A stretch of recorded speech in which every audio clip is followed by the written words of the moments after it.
जय हिंद स्टूडेंट्स। हमारा जो चैप्टर फर्स्ट है वो कंप्लीट हो चुका था, तो अब हम स्टार्ट करेंगे चैप्टर सेकंड।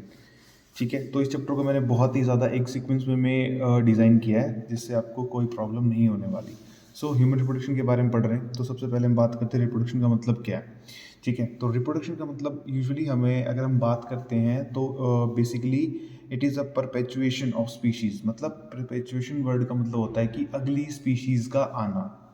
ठीक है, जो प्रीवियस वन है उन्हीं से ही कब मतलब and give birth to young generation, कि एक यंग जनरेशन को बर्थ देना, ये ह्यूमन रिप्रोडक्शन इसको इसे रिप्रोडक्शन बोला जाता है। ठीक है, अब ये नॉर्मल सी बात है, ह्यूमंस की बात है। ह्यूमंस जो होते हैं वो यूनिसेक्सुअल होते हैं।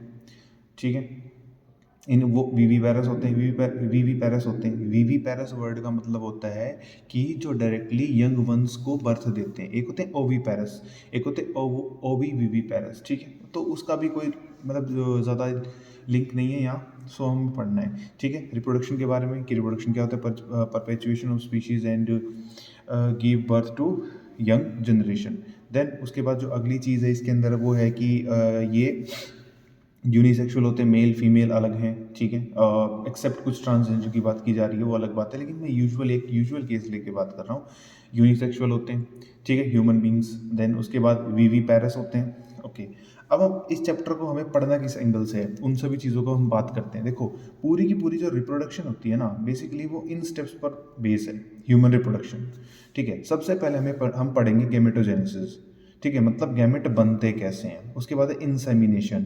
इंसेमिनेशन का मतलब होता है कि जो स्पर्म्स हैं, जो मेल गैमेट हैं, वो फीमेल ट्रैक में, जो फीमेल है, फीमेल के जो जेनाइटल ट्रैक्ट है वहाँ पर कैसे ट्रांसफ़र होते हैं। उसके बाद हम पढ़ेंगे फर्टिलाइजेशन। फर्टिलाइजेशन का मतलब सिंपल सा होता है, जिसमें हम बात करते हैं कि मेल और फीमेल गैमेट फ्यूज़ कैसे करता है।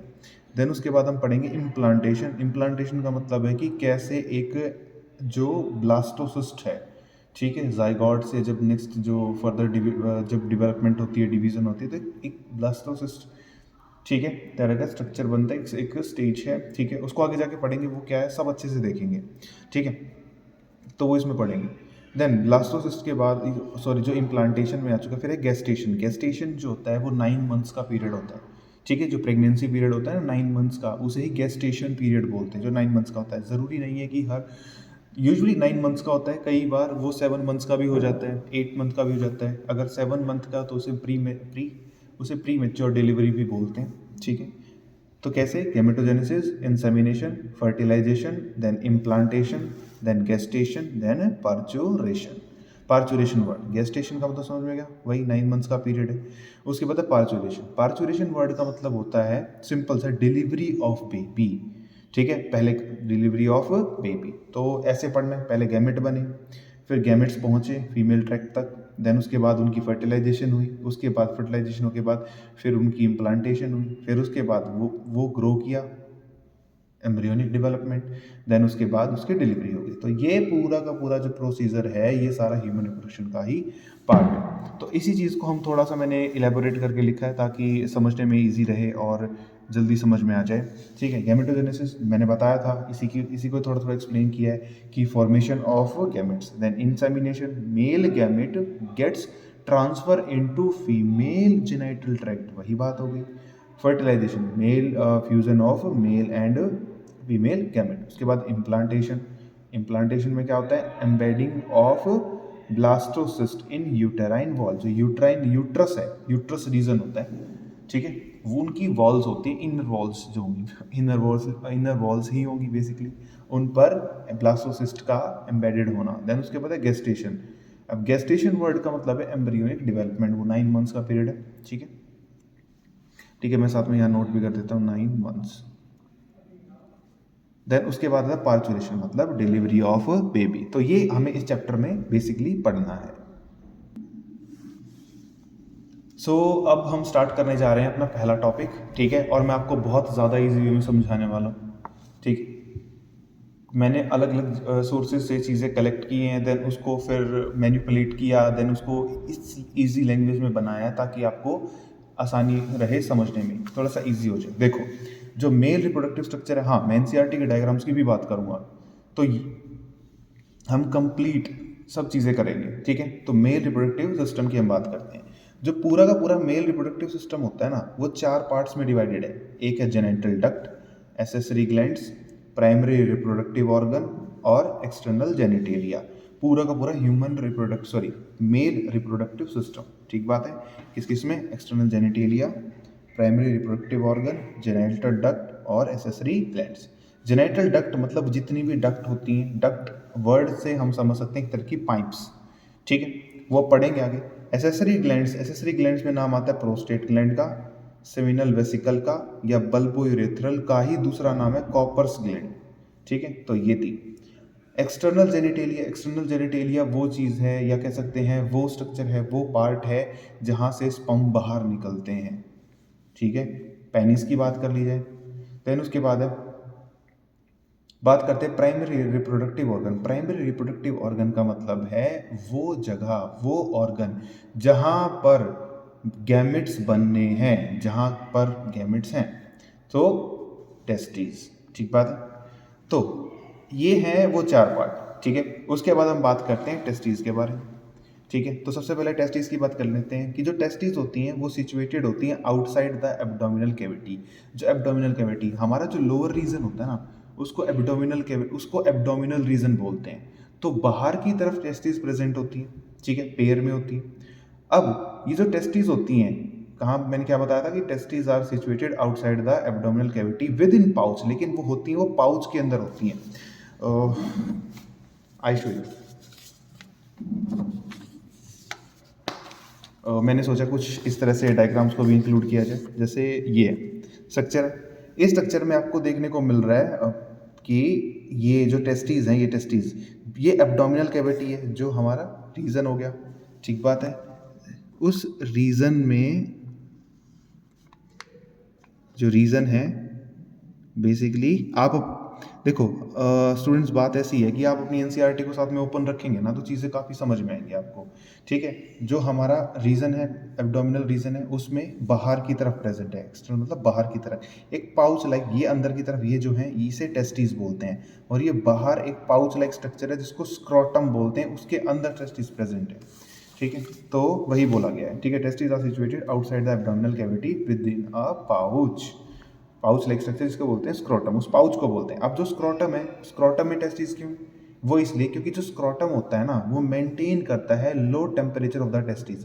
हमारी बॉडी का जो टेम्परेचर है 37 डिग्री सेल्सियस के अराउंड जो टेम्परेचर होता है।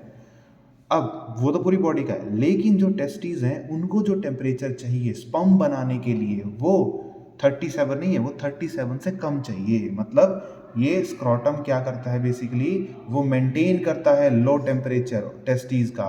वो टेम्परेचर कितना कम होना चाहिए? 2 से 2.5 lower then in normal body temperature, जो नेसेसरी है स्पर्मेटोजेनेसिस के लिए। स्पर्मेटोजेनेसिस का मतलब होता है फॉर्मेशन ऑफ स्पर्म।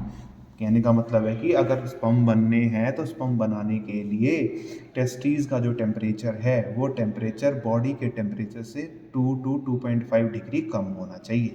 उसके बाद है टेस्टिस, जो ओवल शेप की होती हैं। इनकी जो लेंथ होती है 4 to 5 सेंटीमीटर एंड विड्थ होती है 2 to 3 सेंटीमीटर। मैंने एनसीईआरटी को पूरा इंक्लूड किया है, और एक्स्ट्रा चीज़ें भी हैं जो एग्जाम पॉइंट ऑफ व्यू से इंपॉर्टेंट है। तो टेंशन लेने की बात ही नहीं है कि हम कुछ अच्छा नहीं कर रहे हैं या कुछ रह जाएगा, रहेगा कुछ भी नहीं चीज़ में। अगर एनसीईआरटी में चीज़ें 20 है ना, तो यहाँ 21 मिलेंगी पक्का। उसके बाद जो टेस्टिस हैं वो कवर होते हैं, वो कवर्ड होती है एक डेंस कवरिंग से, मतलब एक डेंस कवरिंग से। हाँ, देखो अब समझना है, हर टेस्टिस में, टेस्टिस हमेशा पेयर में होती है। मतलब पेयर का मतलब है 2 टेस्टिस और 2 मिला के एक पेयर बनता है। हर टेस्टिस में each testis has about 250 compartment. Her testis में 250 कंपार्टमेंट होते हैं, और उनको बोलते हैं टेस्टिकुलर लोब्यूल्स। ठीक बात है। और ये जो कंपार्टमेंट है, ये किससे बनते हैं? ट्यूनिका वेजिनलिस से। सब देखेंगे अच्छे से, चिंता करने की कोई बात नहीं है, हर चीज़ को अच्छे से देखेंगे। मैंने क्या बताया था? टेस्टिस में, ईच टेस्टिस में, हर टेस्टिस में 250 कंपार्टमेंट होते हैं, जिनको क्या बोलते हैं? Testicular lobules. और अब 250 कंपार्टमेंट है। अब हर कंपार्टमेंट, जो 250 कंपार्टमेंट है, एक कंपार्टमेंट, हर ये 250 कंपार्टमेंट क्या है? Testicular lobules. हर कंपार्टमेंट में each lobule contain 1 to 3 highly coiled seminiferous tubules. ठीक है, एक एग्जांपल लेते हैं। मानो ये एक बहुत बड़ी बिल्डिंग है। इस बिल्डिंग के अंदर 250 कमरे हैं, 250 रूम्स हैं, और हर रूम्स के अंदर हर रूम को 3 भाग में बांट दिया, 3 पार्ट्स में डिवाइड कर दिया। मतलब एक को पूरा जो एक बिल्डिंग है वो टेस्टिस है, उसके अंदर 250 रूम है, उनको बोल दिया गया टेस्टिकुलर लोब्यूल्स। और हर रूम के 3 पार्ट कर रखे हैं, मतलब टेस्टिकुलर लोब्यूल्स के अंदर जो 1 to 3 प्रेजेंट होते हैं उन्हें क्या बोलते हैं? Seminiferous tubule. मतलब टेस्टिस के अंदर टेस्टिकुलर लोब्यूल्स और हर टेस्टिकुलर लोब्यूल के अंदर सेमनीफेरस ट्यूब्यूल, ये चीज़ है। ठीक है, अब ज़रूरी है, देखो मैंने बताया था कि बाहर की तरफ टेस्टिस होते हैं, प्रेजेंट होते हैं एब्डोमिनल कैविटी, लेकिन कुछ एनिमल्स ऐसे होते हैं, कुछ मैमल्स ऐसे होते हैं जिनमें टेस्टिस होते हैं वो अंदर की तरफ होते हैं। जैसे एग्जांपल है डॉल्फिन का, जैसे वेल का, एक्वेटिक मैमल्स हैं। लेकिन कुछ ऐसे होते हैं कि जिनमें टेस्टिस तो होगी, ठीक है, लेकिन वो डिपेंड करेगी सीजन पर। ठीक है, कि टेस्टिस बाहर है कुछ सीजन में और आधे सीजन में टेस्टिस एब्डोमिनल कैविटी के अंदर है। तो एग्जांपल है रैट का। अगर टेस्टिस बॉडी के बाहर है, यूजुअली ह्यूमन बींग्स में देखने को मिलता है। ठीक है, उसके बाद अब जैसे कि हमने आगे इस चीज़ को समझना है, मैंने चीज़ों को बहुत अच्छे से डिज़ाइन किया है ताकि बिल्कुल भी प्रॉब्लम ना आए। अब देखो समझो, ये हमारी एक टेस्टिस है। ठीक है, अब ये टेस्टिस है, तो टेस्टिस में जो बाहर की कवरिंग होती है ना, उसको बोला जाता है ट्यूनिका वेजिनैलिस। बाहर की कवरिंग को क्या बोलते हैं? ट्यूनिका वेजिनैलिस।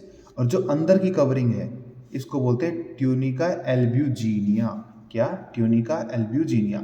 आई नो आपको लग रहा होगा कि ये नाम कैसे याद होंगे, पर देखो आप चीज़ों को ना, डायग्राम को बनाकर देखोगे ना, जितना इस वीडियो को ना एक नहीं 2-3 बार देखना। ठीक है, पहली बार थोड़ा समझ में आएगा, दूसरी बार कंसेप्ट बनेगा, तीसरी बार चीज़ें और अच्छे से समझ में आएंगी। ठीक है, देखो चाहे मैं हूँ चाहे कोई भी हो, कोई भी पहली बार अच्छे से समझ ही नहीं सकता। ठीक है, क्योंकि समझने में, कंसेप्ट समझने में, उसको क्योंकि रिवीजन बहुत ज़रूरी है। ठीक है, तो देखो ये एक टेस्टिस है, इस टेस्टिस के अंदर मैंने ये कंपार्टमेंट बनाए हैं, ये रे कंपार्टमेंट। टेस्टिस के अंदर जो 250 कंपार्टमेंट को क्या बोलते हैं? Testicular lobules. हर टेस्टिकुलर लोब्यूल्स में 1 से 3 प्रेजेंट है, उसे क्या बोलते हैं? Seminiferous tubule. बस यही बात थी, और क्या था? ठीक है, अब कोई पूछ ले कि स्ट्रक्चरल और फंक्शनल यूनिट बताओ टेस्टिस की, तो वो होती है सेमनीफेरस ट्यूब्यूल। तो जो सेमनीफेरस ट्यूब्यूल है is a structural and functional unit of testis. ठीक है, अब मैंने क्या किया, मैंने एक सेमनीफेरस ट्यूब्यूल उठा लिया। क्या? मैंने एक सेमनीफेरस ट्यूब्यूल उठा लिया। उठाने के बाद अब उसकी स्टडी करेंगे। तो मैंने क्या किया, मैंने अब अंदर से, अब देख ध्यान से देखना, ये जो रीजन है ये क्या है? Testicular lobule. इस टेस्टिकुलर लोब्यूल के अंदर का जो पार्ट है उसी को ही बड़ा करके अब मैं दिखा रहा हूं यहां पर। ठीक बात है, आसपास में जो ये टिश्यू प्रेजेंट है इसको बोलते हैं इंटरस्टिशियल या स्ट्रोमल टिश्यू। क्या बोलते हैं? इंटरस्टिशियल या स्ट्रोमल टिश्यू। मैंने क्या किया, देखो इस टेस्टिकुलर लोब्यूल के अंदर ये खाली जगह दिख रही है। ठीक है, और साथ में ये रेड कलर की मैंने छोटे छोटे ये बॉल्स बना रखी हैं, दिख रही हैं। तो ये इस रीजन को ही मैं बड़ा करके दिखा रहा हूँ। ये रहा, ये अलग अलग, ये क्या है? Seminiferous tubules. बीच में क्या है? ये जो ब्लू कलर से मैंने दिखा रखा है इसे बोलते हैं बेसिकली इंटरस्टिशियल स्पेस या स्ट्रोमल टिश्यू। ठीक बात है, उसके बाद अब इसमें कुछ सेल्स प्रेजेंट होती हैं इस स्ट्रोमल टिश्यू में, इसे बोलते हैं, ये सेल्स, इनको बोलते हैं इंटरस्टिशियल सेल्स या लेडिक सेल। क्या? इंटरस्टिशियल सेल या लेडिक सेल। अब कुछ यहाँ और सेल्स प्रेजेंट होती हैं, इनको क्या बोलते हैं? Immunocompetent cell. क्या? Immunocompetent cell. उसके बाद हर सेमनीफेरस ट्यूब्यूल में ये ऐसे एक लेयर बनी है, और ये पूरी एक लेयर जो होती है ना, ये बहुत एक सेल्स की कवरिंग से, एक सेल की कवरिंग प्रेजेंट होती है, जो ब्लू कलर से बताई मैंने, ये सेल की कवरिंग। ये जो सेल की कवरिंग है, अब ये जो सेल है ये क्यूब की तरह है, तो इनको क्यूबॉइडल एपिथेलियम बोलते हैं, लेकिन इस लेयर का नाम है germinal epithelium cell. Germinal epithelium cell, ये वही सेल हैं जो आगे जाके स्पर्म बनाएंगी।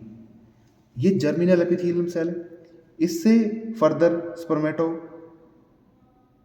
Spermatozoa, spermatids, primary spermatocyte, secondary spermatocyte, या क्या पढ़ेंगे। तो कुल मिला के आपको यही समझना है फिलहाल के लिए कि जर्मिनल एपिथेलियम है, इससे ही गेमेटोजेनेसिस की प्रोसेस होकर हमें क्या मिलेंगे? स्पर्म मिलेंगे।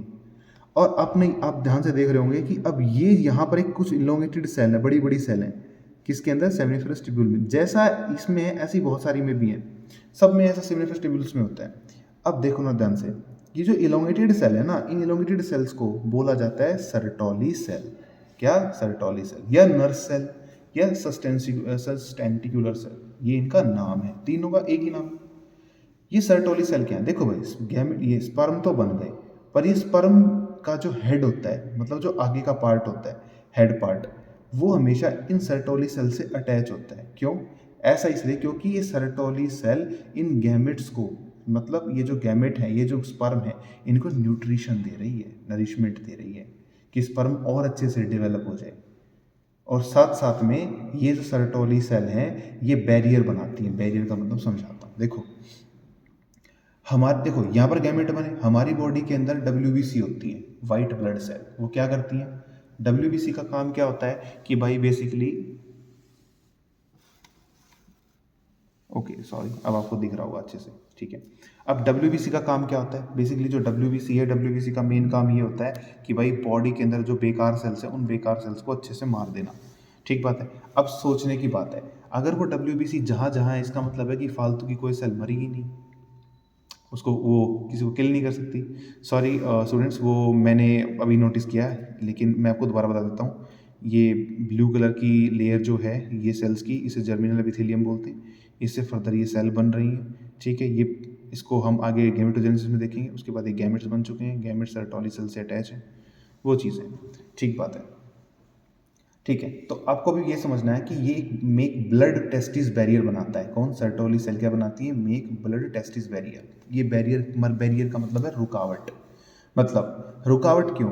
क्योंकि जो डब्ल्यूबीसी की सेल है, हमें पता है जो ब्लड होता है वो पूरी बॉडी में फ्लो करता है, ठीक है। अब हमें, अब कमाल की, ये तो अच्छे से पता ही है, ठीक है। अब वो ब्लड, उस ब्लड में रेड ब्लड सेल भी होती हैं, डब्ल्यूबीसी भी होती हैं, तो मतलब सब साथ साथ चलते हैं। वो डब्ल्यूबीसी की सेल टेस्टीज में आकर इन स्पर्म को ना मार दें, इसके लिए सर्टोली सेल आगे दीवार बनाकर खड़ी है, ये ब्लैक कलर की, ठीक है, कि भाई डब्ल्यूबीसी को नहीं आने देंगे और स्पर्म बच जाए। तो इसका मतलब मेक ब्लड टेस्टिस बैरियर का मतलब ये होता है कि भाई जो सर्टोली सेल्स होती हैं वो एक बैरियर बनाती हैं, जिससे ब्लड में प्रेजेंट डब्ल्यूबीसी सेल्स वो टेस्टिस में आकर स्पर्म्स को ना मार दें। तो ये सर्टोली सेल का फंक्शन। अब बात करते हैं इंटरस्टिशियल सेल या लेडिक सेल। ये जो लेडिक सेल होती है ना, ये सिक्रीट करती है मेल हार्मोन, जिसको बोलते हैं टेस्टोस्टेरोन। देखो यूजुअली जो मेल्स हैं, हमें पता है कि देखो सिंपल सी बात है, मेल्स में ग्रोथ होती है। अब देखो 12 से 19 साल के बीच में ग्रोथ तेज़ होती है भाई, उनकी हाइट बढ़ रही है, चेस्ट ब्रॉड हो रही है, आवाज़ और ज़्यादा, मतलब भारी आवाज़ हो रही है, बॉडी बन रही है, मसल ग्रोथ हो रही है। कौन करा रहा है? ये जो बॉडी बिल्डर्स होते हैं, ये इतनी मसल्स ग्रो करते हैं, मतलब ये कर लेते क्या है? स्टीरॉइड्स। वो स्टीरॉइड्स में होता क्या है? टेस्टोस्टेरॉन। वो क्या होता है? टेस्टोस्टेरॉन। बॉडी से नेचुरली निकले टेस्टोस्टेरॉन, अच्छी बात है, लेकिन जब बॉडी बनाना बंद कर दे, तब लोग बाहर से लेते हैं कि ताकि और टेस्टोस्टेरोन लें और मसल ग्रोथ हो रहा हो। तो बॉडी में, मेल की बॉडी में ग्रोथ कराने का काम, और जैसे मतलब बाल आ रहे हैं, मतलब कहने का मतलब हेयर्स ग्रो हो रहे हैं, मूंछ आ रही हैं, ठीक है, बॉडी में जो चेंजेस हो रहे हैं, वो सब चेंजेस को कंट्रोल करने का काम कौन करता है? टेस्टोस्टेरोन। आपने देखा होगा कि कईयों में क्या होता है कि 12, 13, 14, 15 साल की उम्र में बहुत ज़्यादा दाढ़ी आ जाती है। वो क्या मतलब? टेस्टोस्टेरोन ज़्यादा निकला। कईयों की उस एज में ही हाइट कितनी लंबी चली जाती है, मतलब टेस्टोस्टेरोन जो जो मेनली ग्रोथ करा रहा था, अब वो ज़्यादा अमाउंट में निकल गया, रिलीज हुआ, ताकि उनकी ग्रोथ हो रही। तो ग्रोथ कराने में ये काफ़ी ज़्यादा कारगर होता है मेल के अंदर। मेन काम क्या है? देखो वही बात है, it control secondary sexual character. Secondary sexual character मतलब जो बॉडी की ग्रोथ कराएंगे, मतलब ये जो हेयर्स की ग्रोथ कराते हैं, वॉइस को और गाढ़ा करना मेल के अंदर, ठीक है, नेल्स उसकी ग्रोथ कराना, तो ये सेकेंडरी करेक्टर है। प्राइमरी करेक्टर क्या होता है? गैमेट बनाना। प्राइमरी करेक्टर गैमेट बनाना, स्पर्म बनाना। सेकेंडरी करेक्टर गैमेट बनाने को छोड़ के बॉडी में जितने भी फिजिकल चेंज हो रहे हैं, वो सब होते हैं सेकेंडरी करेक्टर। उसके बाद हेल्प करते हैं मसल ग्रोथ में ये, लो पिच वॉइस भी में हेल्प करते हैं। लो पिच वॉइस का मतलब होता है मेल्स के अंदर आवाज़ गाढ़ी है। ये बोन मास बढ़ाते हैं, बोन्स की ग्रोथ कराते हैं, ठीक है, तो ये चीज़ थी इसमें। तो उसके बाद हम बात करते हैं टेस्टोस्टेरोन। ये जो टेस्टोस्टेरोन है ना, इसका एक नाम और है एंड्रोजन। क्या नाम है? एंड्रोजन। टेस्टोस्टेरोन का एक नाम और क्या है? एंड्रोजन। और ये किस में हेल्प करता है? स्पर्मेटोजेनेसिस। स्पर्मेटोजेनेसिस वर्ड का मैंने पहले ही मतलब बता दिया था, मैं लिख भी देता हूँ, फॉर्मेशन ऑफ स्पर्म। याद करने का तरीका, स्पर्म और जेनेसिस। जेनेसिस वर्ड का मतलब होता है बनना, क्या बन रहे हैं? स्पर्म। तो फॉर्मेशन ऑफ स्पर्म को क्या बोलते हैं? स्पर्मेटोजेनेसिस। और मैंने बताया था प्राइमरी सेक्सुअल कैरेक्टर और सेकेंडरी सेक्सुअल कैरेक्टर। प्राइमरी मतलब पहला कैरेक्टर क्या होगा? स्पर्म का बनना। मतलब टेस्टोस्टेरोन या एंड्रोजन एक ही बात है। सबसे पहला काम क्या करते हैं? स्पर्मेटोजेनेसिस करते हैं, मतलब प्राइमरी कैरेक्टर। उसके बाद बॉडी की ग्रोथ करते हैं, सेकेंडरी सेक्सुअल कैरेक्टर, बॉडी में जितने भी चेंजेस हो रहे हैं। मैं मेल की बात कर रहा हूँ, फीमेल का जब आएगा फीमेल की बात करेंगे। सर्टोली सेल, ठीक है। अभी कुछ चीज़ें हैं, इनको आगे देखेंगे। कुछ हार्मोन होते हैं, फॉलिकल स्टिमुलेटिंग हार्मोन और ल्यूटिलाइजिंग हार्मोन, ठीक है। तो जो FSH होता है ना, ये हार्मोन, ये सर्टोली सेल पे काम करता है। जो LH होता है वो लीडिक सेल पे काम करता है। ये तो हमने सिंपल सी बात है, हमने जो स्ट्रक्चर हमारा मेल रिप्रोडक्टिव स्ट्रक्चर है, ठीक है, उसको 4 पार्ट्स में डिवाइड किया था। सबसे पहला पार्ट क्या था? जेनिटल डक्ट, फिर एसेसरी ग्लैंड, फिर एक्सटर्नल जेनिटेलिया, उसके बाद प्राइमरी रिप्रोडक्टिव ऑर्गन। तो सबसे पहले हमने क्या पढ़ा था? सबसे पहले हमने पढ़ा था टेस्टिस के बारे में। उसके बाद अब ऐसे एक सीक्वेंस में पढ़ेंगे कुछ। उसके बाद है एसेसरी डक्ट। एसेसरी डक्ट का मतलब, एसेसरी डक्ट आ गई। एसेसरी डक्ट का सिंपल सा मतलब होता है कि वो डक्ट जिनका मेनली यूज़ किया जाता है जो चीज़ें बन रही है, जो स्पर्म बन रहा है, उसको ट्रांसपोर्ट करने में और बाहर तक रिलीज कराने में। देखो समझते हैं, बहुत आसान है, बिल्कुल मुश्किल नहीं है, अच्छे से समझेंगे। ये टेस्टिस है, ये टेस्टिकुलर लोब्यूल है।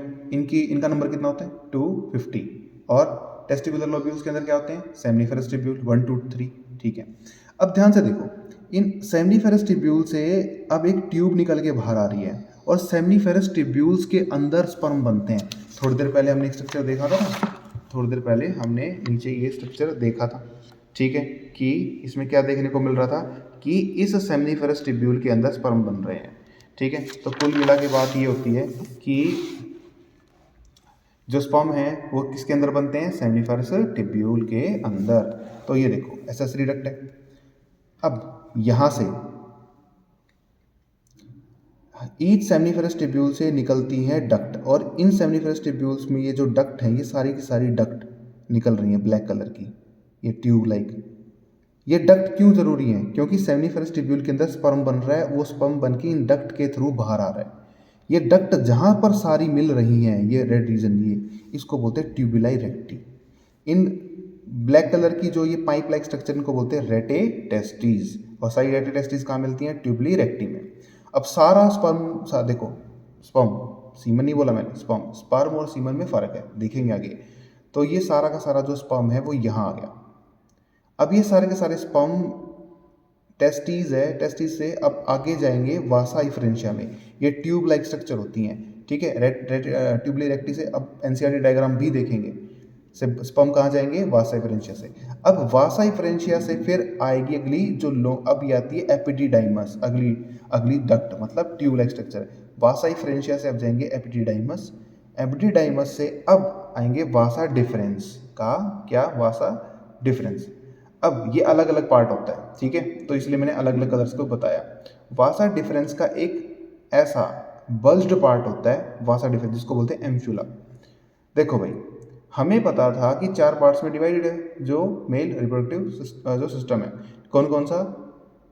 Primary reproductive organ, accessory duct, genital duct और एक्सटर्नल जेनिटेलिया, ठीक है।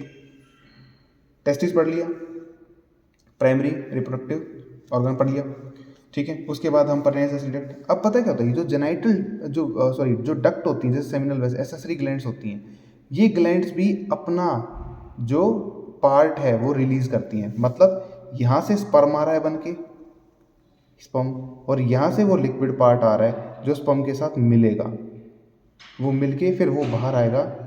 अब उसके बाद ये सब मिलते हैं, मिलने के बाद अब यहाँ पर एक कॉमन डक्ट होती है, ये कॉमन डक्ट है, कॉमन डक्ट। ये जो कॉमन डक्ट है मतलब सेमिनल वेसिकल से यहाँ पर लिक्विड आ रहा है, पीछे से स्पर्म आ रहा है, ये दोनों इस जंक्शन पर मिल गई, एम्फ्यूला पर मिल गई। एम्फ्यूला से मिलके अब ये दोनों एक साथ मिलके इकट्ठी एक डक्ट से पास होती हैं, जिसे बोलते हैं इजैक्यूलेटरी डक्ट। क्या बोलते हैं? Ejaculatory duct. इजैक्यूलेटरी डक्ट के बाद जो अगली है उसे बोलते हैं यूरेथ्रा। यूरेथ्रा से अब यहाँ पर स्पर्म था, यहाँ पर लिक्विड पार्ट आ रहा था एसेसरी ग्लैंड्स का। जब स्पर्म और एसेसरी ग्लैंड्स का लिक्विड पार्ट मिलता है, मिलने से जो वाइटिश अपीयरेंस होता है, वाइटिश अपीयरेंस होता है, मिल्की अपीयरेंस, जो वाइट कलर होता है कि तब इन दोनों के मिलने से बनता है सीमन।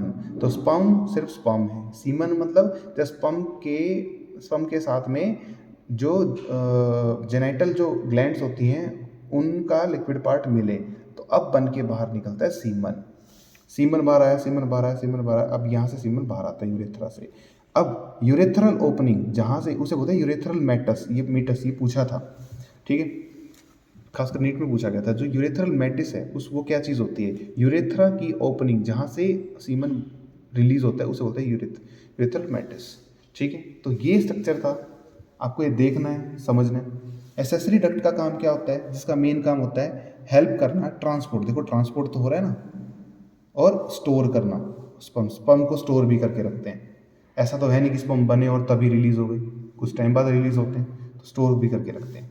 अब वासा डिफरेंस की बात करते हैं। वासा डिफरेंस एक बहुत वेरी लॉन्ग डक्ट है, बहुत डक्ट मतलब बहुत लंबी ट्यूब लाइक स्ट्रक्चर है, और जो यूरिनरी ब्लैडर के ऊपर से जाती है, अभी देखेंगे, और स्क्रोटम से बाहर निकलती है।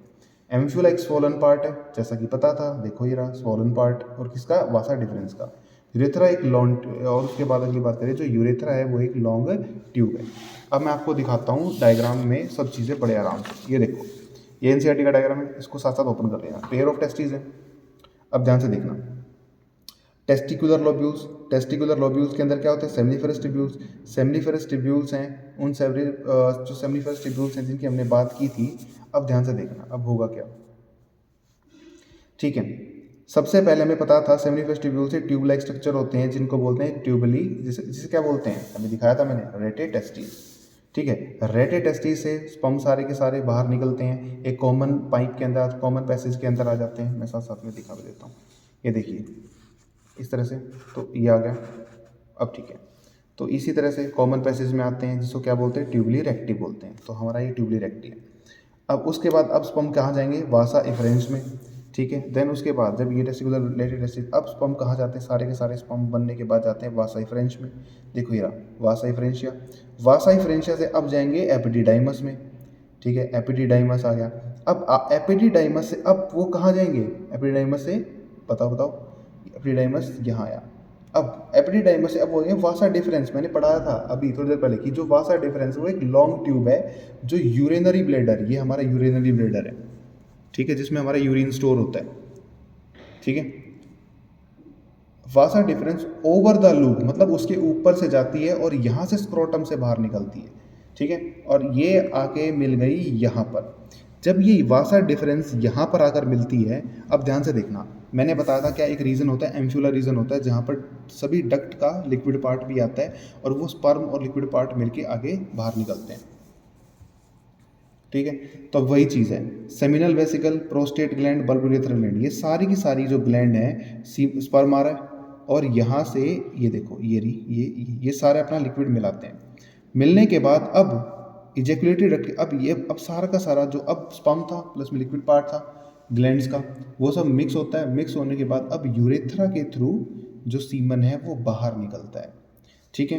अब जो ये सबसे फोरहेड पार्ट होता है जो पेनिस का, उसे बोलते हैं ग्लैंस पेनिस, जो थोड़ा सा बज्ड पार्ट होता है, ठीक है, और वहाँ ऊपर जो स्किन होती है उसे बोलते हैं फोर स्किन। तो ये डायग्राम ऐसे है, ठीक है। तो मैंने इसको बहुत सिंपल वे में बताया ताकि आपको ये समझ में आए।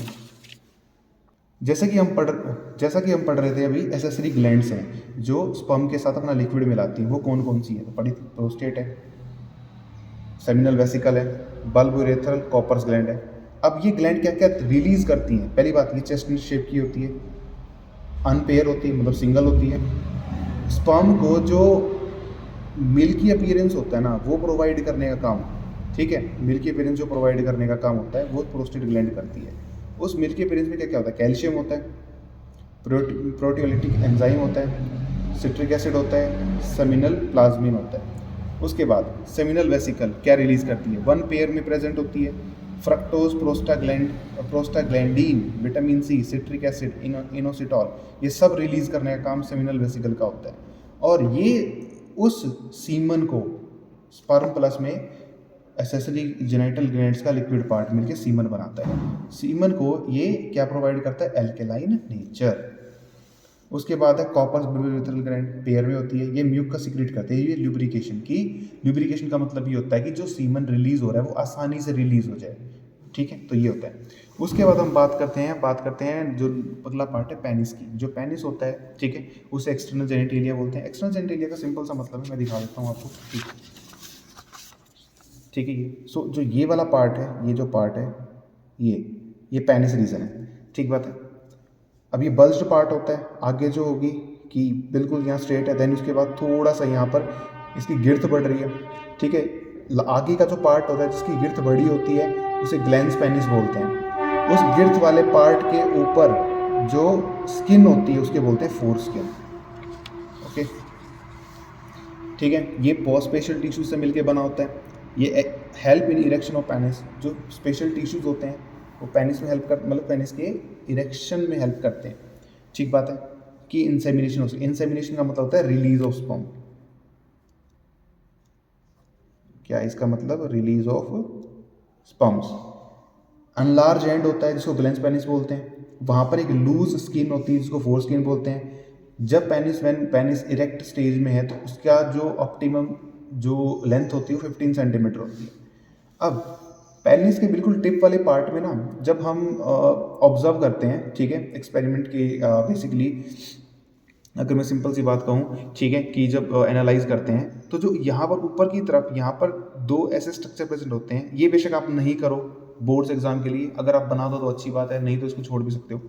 कॉर्पोरा कैवेनोसा इसको बोला जाता है, क्या बोला जाता है, कॉर्पोरा कैवेनोसा, ठीक है। नीचे जो पार्ट होता है इसे बोलते हैं कॉर्पस स्पोंजियोसम। कॉर्पस स्पोंजियोसम वो पार्ट होता है, ठीक है, जो मेनली ग्लैंस पेनिस बनाने में हेल्प करता है। और ये जो पार्ट है यहाँ पर, ये रीजन है, ये होता है यूरिनरी रीजन, ठीक है, जहाँ से यूरिन रिलीज होता है, ठीक है।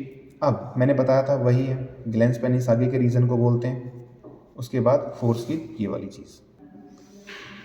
देन हम बात करते हैं सीमन की। मैंने बताया था सीमन दो चीज़ों से मिलकर बना होता है, स्पर्म प्लस में सेमिनल फ्लूइड। सेमिनल फ्लूइड का मतलब होता है वो जो एसेसरी ग्लैंड्स हैं उसी का लिक्विड, एल्कलाइन नेचर में होता है। प्री एजैकुलेशन कहने का मतलब जब एक पर इजैकुलेशन की अगर एक बार सीमन रिलीज हो रहा है तो 2.5 से 5 ml के आसपास होता है, जिसमें 200 से 300 मिलियन स्पर्म होते हैं, ठीक बात है। उसके बाद अब ये जो 200 से 300 मिलियन स्पर्म है, 200 से 300 मिलियन स्पर्म है, इन स्पर्म्स का 60% पार्ट ही 60% पार्ट जो स्पर्म का, कि 200 से 300 मिलियन स्पर्म्स का जो 60% पार्ट है वो अपनी नॉर्मल शेप में होता है। कैसा होता है, नॉर्मल शेप में और साइज में होता है, नॉर्मल शेप और साइज में। अब ये जो 60% है, इस 60% का 40%, ये जो 60 है ना, इस 60% का 40%, कि 40% ऑफ 60% जो स्पर्म होते हैं वो उनकी मोटिलिटी अच्छी होती है। मोटिलिटी का मतलब वो अच्छे से मूव कर सकते हैं फीमेल ट्रैक के अंदर, and we can say that हम उसे फर्टाइल कहेंगे। फर्टाइल मतलब जिसके अंदर ये 200 से 300 मिलियन स्पर्म बन रहे हैं अच्छे से, और 60% वो है वो उनकी नॉर्मल शेप एंड साइज है और विगरस मोटिलिटी देख रहे हैं, तो उस पर्सन को हम फर्टाइल कहेंगे। फर्टाइल मतलब जो एबल है, ठीक है, जिसके स्पर्म्स एबल हैं कि वो फ्यूज कर सकते हैं, ठीक है, एग के साथ। लेकिन कुछ इंडिविजुअल्स ऐसे हैं जिनके अंदर अगर स्पर्म काउंट 20 मिलियन से कम है, लेस देन 20 मिलियन, 20 मिलियन से कम है, उन मेल्स को बोलते हैं इनफर्टाइल, उनको बोलेंगे इनफर्टाइल। सो ये हमारा पूरा टॉपिक था। आई नो ये वीडियो बाकी वीडियो से थोड़ी सी लेंथी बनी है, बट ट्रस्ट मी मैंने ना चीज़ों को बड़े अच्छे से कवर किया है, कि वो दिखाना, एक होता है स्लाइड्स की थ्रू दिखाना, बट मुझे लगा कि जब आपको लिखी हुई चीज़ दिखेगी कि भाई सामने वाला मेहनत कर रहा है तो हमें भी मेहनत करनी चाहिए, बहुत ज़रूरी है, ठीक है। तो मैंने इस चीज़ को बहुत ही ज़्यादा अच्छे से कवर किया है। अगर इसमें से आपका कोई भी क्वेश्चन बनता है, इवन नीट का क्वेश्चन बनता है, BSc नर्सिंग का क्वेश्चन बनता है, या बोर्ड्स एग्जाम, तो बहुत ही ज़्यादा ठीक चीज़ है, मतलब अकॉर्डिंग टू नीट के कि कंपेयर करें तो इससे आपके सारे क्वेश्चन सॉल्व हो जाएंगे। So thank you so much.